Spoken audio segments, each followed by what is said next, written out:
तो इंशाल्लाह तबारक व तआला मैं अभी थोड़ा-सा क्लियर करूँगा उस मामले को, सूरह निसा की आयत नंबर 34 को।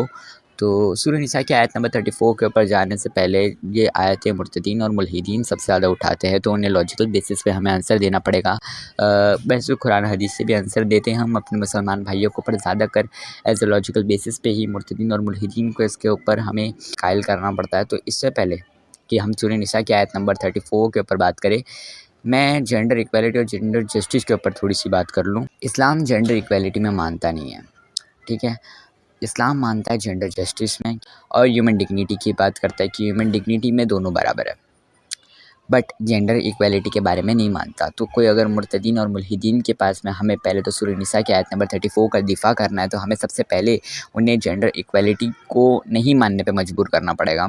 मैं अगर इसके ऊपर बोलने जाऊँ तो बहुत टाइम लग जाएगा, बट एक छोटा-सा मैं वो कर देता हूँ कि जो मुर्तदीन मुल्हिदीन हैं वो एज़ अ नेचर को बहुत मानते हैं और वो कहते हैं कि ये जो पूरी कायनात बनी है ये इस तरीके से बनी है कि हमें एक दूसरे को इक्वालिटी के साथ में जज करना चाहिए। तो उनसे एक ही सवाल करना चाहिए कि जो औरत है वो 9 मंथ की प्रेगनेंसी के दर्द से गुज़रती है, बट लड़का ऐसे दर्द से नहीं गुज़रता 9th मंथ की प्रेगनेंसी से। तो इधर तो नेचर ने कर दिया है डिफरेंस, और जो डीस्ट है इनके ऊपर तो ये बॉम्ब है, ये जो पड़ा हुआ है ये क्वेश्चन। तो इस क्वेश्चन से आपको समझ में आता है कि नेचर ने ही, मतलब अल्लाह तबारक व तआला ने ही ज़ाहिरी तौर पे ये डिफरेंस क्रिएट किया है कि जो लड़की है ये 9 मंथ की प्रेगनेंसी के दर्द से गुज़रती है, बट लड़का एट द सेम टाइम नहीं गुज़रता है इस दर्द से। तो फिर ये डिफरेंस तो इधर मौजूद है। तो जेंडर इक्वालिटी की कुछ मायने नहीं रखती इस डिफरेंस के बाद में। बाकी जेंडर जस्टिस और जेंडर ह्यूमन डिग्निटी को इस्लाम प्रमोट करता है और इसी चीज़ में इस्लाम मानता है। अब सूरह निसा की आयत नंबर 34 को जज करने से पहले या फिर उसके ऊपर बात करने से पहले मैं लीडरशिप की बात कर लेता हूँ थोड़ी-सी, कि अल्लाह तबारक व तआला ने एक ख़ानदानी निज़ाम के अंदर एक मर्द को ही सरबराह और लीडरशिप की ओहदे पे बिठाया है और वही लीडरशिप करेगा एक घर में, एक फैमिली सिस्टम में। और इसकी एक बड़ी वजूहात है और एक बड़ा-सा क्लियर सा आंसर है जो कि मैं देने लगा हूँ कि मर्द को अल्लाह तबारक व तआला ने लीडरशिप इसलिए दी है ना एक ख़ानदान में या फिर एक फैमिली सिस्टम में। समझ लो लड़की दूसरे के घर से आती है, ठीक है ना, अपने घर में आती है और हमारे घर में ऑलरेडी हमारे माँ-बाप होते हैं, ठीक है। अगर अलग ना रहा जाए, क्योंकि अलग नहीं, क्योंकि कुरान जो है सो क़यामत तक के लिए था, तो इसलिए तब अल्लाह तबारक व तआला की इस कुरान का मौज़ा कह रहा हूँ ये आयत को मैं इसलिए, क्योंकि आगे आपको पता चलेगा। तो औरत वो घर से आ रही है, ठीक है, और हमारे घर में ज़ाहिरी तौर पे हमारे माँ-बाप रहेंगे, जो कि उसके सास-ससुर रहेंगे। तो हमारे घर वालों और वो औरत के बीच में कनेक्शन हम हैं, ठीक है, मतलब हस्बैंड एक कनेक्शन है उस औरत के बीच में और हमारे घर वालों के बीच में। अभी सिंपल सी बात है, अगर किसी को ऐसा घर में ऐसा मर्द लीडर देखते हुए तकलीफ़ हो रही है तो किसी और को रख के देख लो। अगर बीवी लीडर रहेगी, तो अगर कोई ज़ालिम बीवी रही तो वो माँ-बाप को सही से रखेगी नहीं, और ज़ाहिरी तौर पे अगर बीवी लीडर बन गई तो जो सास-ससुर है उसके डिसीजन को कभी भी सही मानेंगे ही नहीं। और अगर सास-ससुर डिसीजन मतलब अगर लीडर बन गए घर के, तो बीवी ने कभी नहीं मानना उनके डिसीजंस को। तो इसके लिए अल्लाह तबारक व तआला ने एक मिडल का रास्ता चूज़ किया कि एक मर्द रहेगा, हस्बैंड रहेगा, जो कि अपने माँ-बाप का बेटा भी है और अपनी बीवी का खाविंद भी है, जिसके तहत उनके जो माँ-बाप है वो भी उसके डिसीजंस को अमल भी करेंगे और मानेंगे भी, और साथ में बीवी भी और बच्चे भी उसके डिसीजंस को मानेंगे। इसके लिए अल्लाह तबारक व तआला ने एक मर्द को फ़ज़ीलत दी है और एक हस्बैंड को एज़ अ लीडर घर का बनाया है। पहले तो लीडरशिप की क्वालिटी आपने समझ लेनी है कि ये इस वजह से मर्द को दी है, क्योंकि सूरह निसा आयत नंबर 34 में ये चीज़ क्वालिटी बयान हुई है। अब अल्लाह तबारक व तआला सूरह निसा 34 में ये भी आगे फरमाता है बाज़ चीज़ों में फ़ज़ीलत दी है। तो सही बात है, अल्लाह तबारक व तआला ने जब ह्यूमन डिग्निटी में बाज़ दफ़ा जो वुमेन्स को है ना मर्दों से ज़्यादा ओहदा दिया, जैसे कि सही बुखारी में आता है कि एक सहाबी ने रसूलुल्लाह सल्लल्लाहु अलैहि वसल्लम ने आके कहा कि मेरा सबसे ज़्यादा मोहब्बत हकदार कौन है? तो अल्लाह के नबी ने कहा कि तेरी माँ। फिर दूसरी बार कहा तो फिर दूसरी बार भी नबी सल्लल्लाहु अलैहि वसल्लम ने कहा तेरी माँ। फिर तीसरी बार पूछा तो तीसरी बार भी नबी सल्लल्लाहु अलैहि वसल्लम ने कहा कि तेरी माँ। फिर चौथी बार कहा कि तेरा बाप। तो फिर इधर तो लड़कों की डिग्निटी में कम हो गई। ऐसा नहीं है, इधर फ़ज़ीलत माँ को ज़्यादा दी गई है। अब सुनन निसाई में एक हदीस आती है कि जन्नत तेरी माँ के कदमों के नीचे है, ठीक है। तो इधर ऐसा फ़ज़ीलत के तौर पे माँ को ज़्यादा दी गई है। तो वही इस सूरह निसा के अंदर आयत में एड्रेस्ड है कि बाज़ को बाज़ पे हमने फ़ज़ीलत दी है। तो जब इस आयत में हम आगे जाते हैं तो अब आते हैं मेन पॉइंट्स, जिसके लिए मैंने इतनी तरतीब बनाई। बट इस आयत के मेन पॉइंट्स डिस्कस करने से पहले मैं आपको एक हदीस बताना चाहूँगा जो इमाम बुखारी ने इस आयत के कॉन्टेक्स्ट में सही बुखारी में ली है। वो हदीस का मफ़हूम कुछ इस तरीके का है कि अल्लाह के नबी सल्लल्लाहु अलैहि वसल्लम ने एक बार फ़रमाया कि अल्लाह ने औरत को जो है सो आदम की टेढ़ी फसली से बनाया है, तुम इसे सीधा करने की कोशिश ना करो, सीधा करने की कोशिश करोगे तुम इसे तोड़ बैठोगे और इसको तोड़ना तलाक देना है। तो इसको तोड़ना क्या है? तलाक देना है। और तुम इसके साथ में ज़िंदगी गुज़ारो, टॉलरेट करो और इससे नफ़ा हासिल करो। टॉलरेट करने का नबी सल्लल्लाहु अलैहि वसल्लम ने हुक्म दिया हमें। बाकी ये मैंने हदीस क्यों बताई, तो मतलब इस हदीस को इस कॉन्टेक्स्ट में क्यों लाया इमाम बुखारी ने, इसलिए लाया क्योंकि इसमें जो तरतीब चल रही है ना, इसका आखिरी रिज़ल्ट है तलाक। अब मैं आपको समझाता हूँ इस आयत में क्या है। सबसे पहले जो इस आयत में जिन औरतों का ज़िक्र हो रहा है ना, वो औरतें हैं बदकार औरतें, नाफरमान औरतें, ठीक है ना। ये सारी की सारी औरतों की कैटेगरीज़ हैं जो कि इस आयत में फ़ॉल डाउन करती है। सबसे पहली हैं बदकार औरतें, जो कि शादी के बाद में भी बदकारी के कामों में मुलव्विस रहती हैं। और दूसरी औरतें हैं जो अपने जो शौहर है उससे बेवफ़ाई करती हैं एंड उनकी जो बातें हैं, उनकी ज़बान नहीं रुकती, अपने शौहर ने जो राज़ बताए होते हैं वो दूसरों से बता देती हैं, या फिर शौहर की नाफरमान। ये 3 कैटेगरीज़ की औरतें हैं जो इसके अंदर फ़ॉल डाउन करती हैं। तो तीनों कैटेगरी को मद्देनज़र रखते हुए आपने आगे की गुफ्तगू सुननी है। अल्लाह के रसूल सल्लल्लाहु अलैहि वसल्लम ने हमें ये हदीस में तो बता दिया कि इसे तोड़ना क्या है, इसे तलाक देना। तो इस आयत में तरतीब कैसी है? सबसे पहले अल्लाह ने क्या फ़रमाया कि जो ऐसी औरतें हैं ना, उनके साथ में तुम सबसे पहले तो उन्हें आराम से समझाओ। सबसे पहले क्या करो? आराम से समझाओ उन्हें, ठीक है? अब मुझे बताओ, जो बदकार औरत है, ठीक है ना, मतलब जिसके हस्बैंड को पता चल गया है कि मेरी ये बीवी है जो इसने कुछ गलत काम की है, जिसके हस्बैंड को ये पता चल गया, वो आराम से समझा पाएगा? नहीं समझा पाएगा। अगर वो इंडिया में हुआ या फिर पाकिस्तान में या फिर बांग्लादेश में, अगले दिन उसकी मीटिंग बैठ जाएगी उसके माँ बाप के साथ में। सिंपल सी बात है, यही होना है हमारे पास में तो। बट अल्लाह तबारक व तआला ने कितना अच्छा निज़ाम दिया, देखो एक बार। अल्लाह ने फरमाया कि तुम पहले तो उसे आराम से समझाओ, जेंटली समझाओ।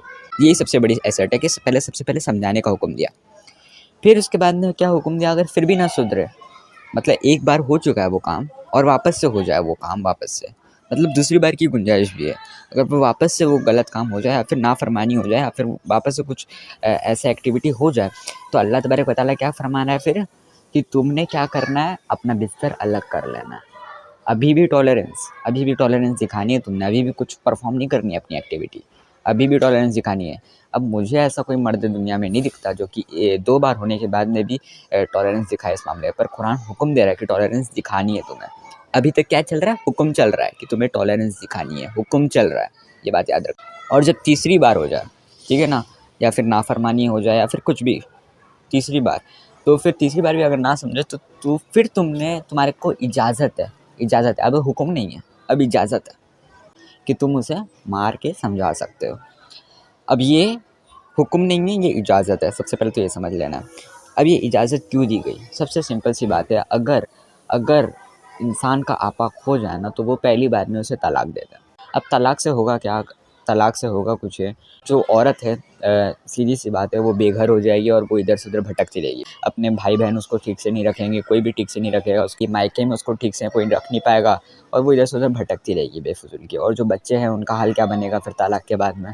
बच्चे भी बेघर हो जाएंगे और जो हस्बैंड है ज़ाहिर तौर पे उसकी भी हालत सही नहीं रहेगी तलाक के बाद में, वो तो गुस्से में दे देगा, उसके बाद में उसकी हालत भी सही नहीं रहेगी। तो अल्लाह तबारक व तआला ने तलाक से बेहतर ऑप्शन दिया कि तुम पहले उसे जेंटली समझाओ। फिर तलाक से बेहतर ऑप्शन दिया कि तुम अपना बिस्तर अलग कर लो। फिर तलाक से बेहतर ऑप्शन ये कि तुम उसे मारो, मार के समझाओ। गलत बात पे कर रहे हो ना, सही बात पे तो नहीं मार रहे, तो गलत बात पे ये तुम्हें इजाज़त दी है अल्लाह तबारक व तआला ने कि जो गलत काम है, जो कि मैंने गिना है, बदकार होना, नाफरमान होना या फिर अपने जो पति की ख़यानत करना, सिंपल सी बात है। तो इन सारी चीज़ों में अगर वो मुलव्विज़ रही तो तुम उसे पहले जेंटली समझाओ, फिर अगर नहीं समझे तो फिर तुम उसे अपना बिस्तर अलग कर लो, फिर उसके बाद में मार सकते हो। मारने की इजाज़त ही इस वजह से दी ताकि तलाक की नौबत ना आए। ये तलाक की नौबत आ गई तो बच्चों का क्या बनेगा, उसका खुद का क्या बनेगा और हस्बैंड का क्या बनेगा, ठीक है ना? पूरा ख़ानदानी निज़ाम टूट जाएगा अगर तलाक होने लग गई तो। तो अल्लाह तबारक व तआला ने ये सॉल्यूशन दिया कि तुम मार के समझा सकते हो, क्योंकि अगर एक बार समझो तुमने मार भी दिया उसे और अगर उसे वो मार के बाद समझ गई तो तुम तलाक से बच जाओगे, जो बड़ी कैलेमिटी होने वाली है आगे, उससे बच जाओगे, ठीक है?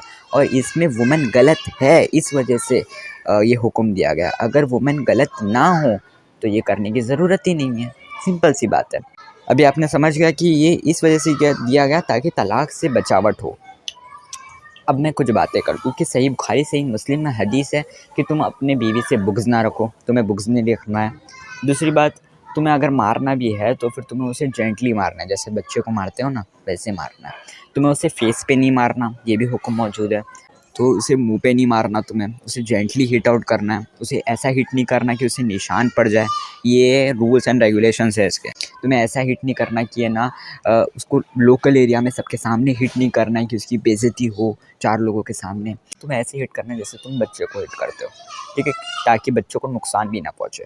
समझ गए? मतलब ये लॉज़ हैं जो कि दिए गए हैं। बाकी ये इस चीज़ के लिए ये है कि ताकि तलाक से बचावट हो। अभी मैं बताता हूँ कि ये बेहतर कैसे है। देखो, अगर मर्द बदकाजी करते हुए मिलता है ना तो उसको खुले चौक में ना कोड़े मारने की वो है, ठीक है? कि उसको खुले चौक में कोड़े मारे जाएँगे।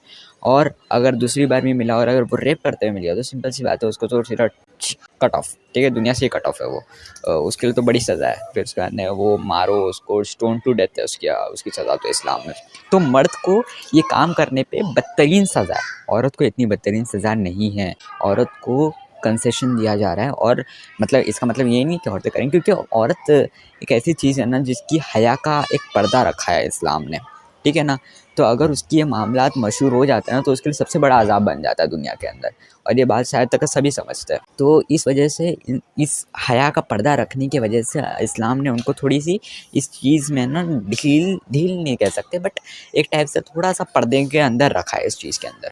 तो यही बात है कि पब्लिकली ये बातें ना आए, इसके लिए मेथड्स दिए गए हैं कि तुम उसे प्यार से समझाओ, अपना बिस्तर अलग करो और फिर इसके बाद में अगर हो सके तो मार भी सकते हो ताकि ये चीज़ से वो बाहर निकले, तलाक से बचाव हो।